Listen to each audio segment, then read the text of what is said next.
नमस्कार विद्यार्थी मित्रांनो, शिक्षणवेध या यूट्यूब चॅनलवर मी रुपाली गिरी मॅडम आपले स्वागत करत आहे. आजच्या लेक्चरमध्ये आपण बीएडच्या प्रथम वर्षातील सेमिस्टर फर्स्टमधील महत्त्वाचा असणारा सब्जेक्ट म्हणजे बालपण आणि वाढते वय यामधील काही महत्त्वाचे प्रश्न आपण या व्हिडिओच्या माध्यमातून घेणार आहोत.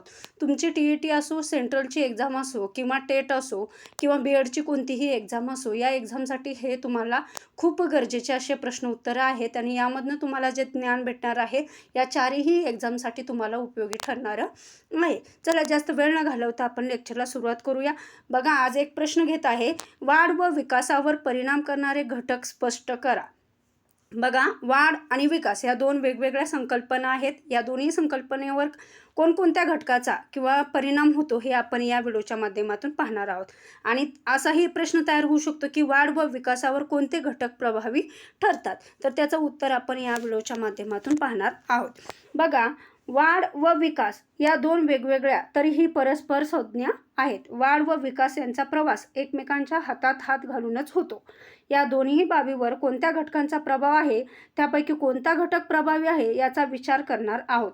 प्रथमतः वाढ व विकासावर कोणते घटक परिणाम करतात याचा विचार आपण इथे करूया. बघा, खांब तशी माती अशी म्हण आहे. यावरून एक गोष्ट लक्षात येते की अनुवंश हा वाढीवर परिणाम करणारा घटक आहे.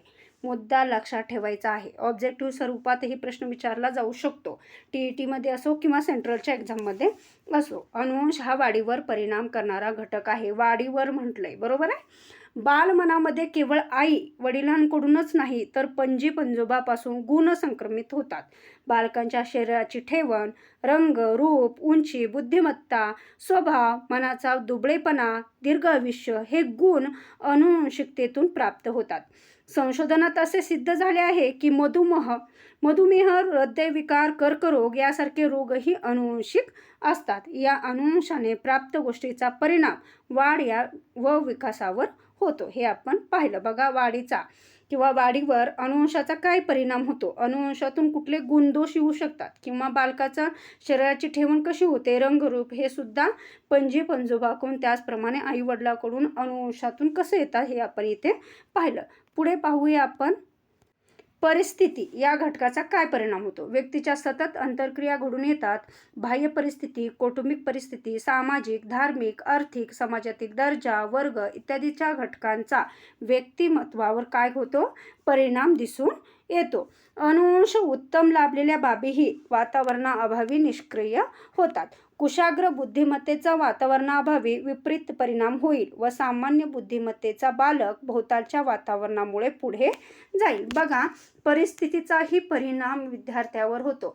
जरी बुद्धी चांगली असली आणि परिस्थिती व्यवस्थित नसेल तर तेवढं ते मूल काय करतं, बुद्धीचा वापर करीत नाही, कारण परिस्थितीच्या पुढे ते झुकतं. आणि बुद्धी कमी आहे पण परिस्थिती चांगली असेल तर त्याचा परिणाम होतो की साध्या वातावरणात राहणाराही काय करतो, बुद्धीच्या जोरावर आपलं प्रगती करत असतो. त्यानंतर कुटुंब हा घटक महत्त्वाचा आहे, जो व्यक्तीच्या वाढ आणि विकासावर कसा परिणाम करतो ते आपण इथे पाहणार आहोत. व्यक्तीचा संबंध अगोदर कुटुंबाशी येतो. कुटुंबातील व्यक्तीप्रमाणे व्यक्ती वर्तन करते. निरीक्षण व अनुकरणातून हे घडून येते. सुसंस्कृत घरात चांगले संस्कार होतात. संयुक्त कुटुंब, विभक्त कुटुंब, आई वडील, नोकरी करणारे पालक यांचा परिणाम बालकाच्या विकासावर होतो. बघा, कुटुंबाचा खूप मोठा असा परिणाम बालकाच्या विकासावर होत असतो. त्यानंतर महत्त्वाचा घटक आहे तो म्हणजे शाळा. बघा, शाळा ही समाजाची काय आहे, छोटी प्रतिकृती आहे. शालेय कार्यक्रमातून बालकाला वाढ व विकासासाठी प्रयत्न केले जातात. बौद्धिक, भावनिक, शारीरिक विकास घडवून आणण्याचा प्रयत्न केला जातो.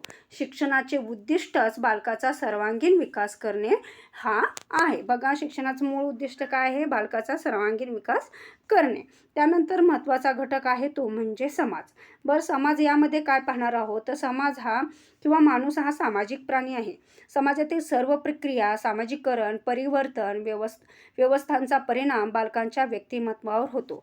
समाजातील रूढी, परंपरा, मूल्य, सण, सामुदायिक जीवन, शेजार यांच्या आंतरक्रियेतून बौद्धिक, भावनिक, सामाजिक विकास साधला जातो. सामाजिक अनुवंश, कायदे, धर्म, कला, तत्वज्ञान यांचाही परिणाम विकासावर होतो. म्हणजे समाजाचा, कुटुंबाचा कशा अनुवंशिकतेचा, परिस्थितीचा कसा परिणाम विकासावर किंवा वाढीवर होते आपण इथे पाहिलं. आता पाहूया महत्त्वाचा घटक तो म्हणजे संपर्क माध्यमे. जसं की बघा, बालकाच्या विकासावर आकाशवाणी, वृत्तपत्र, दूरदर्शन, चित्रपट, फेसबुक, व्हॉट्सअप, मोबाईल इत्यादी समूह माध्यमाचा परिणाम विकासावर घडून येत आहे. याचे सकारात्मक व नकारात्मक परिणाम दिसून येत आहेत. जसं संपर्क माध्यमाचे काही सकारात्मक परिणाम आहेत, तसेच काही नकारात्मक परिणामसुद्धा आपल्याला पाहायला मिळतात. तर अशा प्रकारे आपण वाढ व विकासावर कोणकोणते घटक परिणाम करतात याविषयी माहिती इथे पाहिली. एकूण 6 घटक आहेत, लक्षात ठेवा. संपर्क माध्यम आहे, समाज आहे,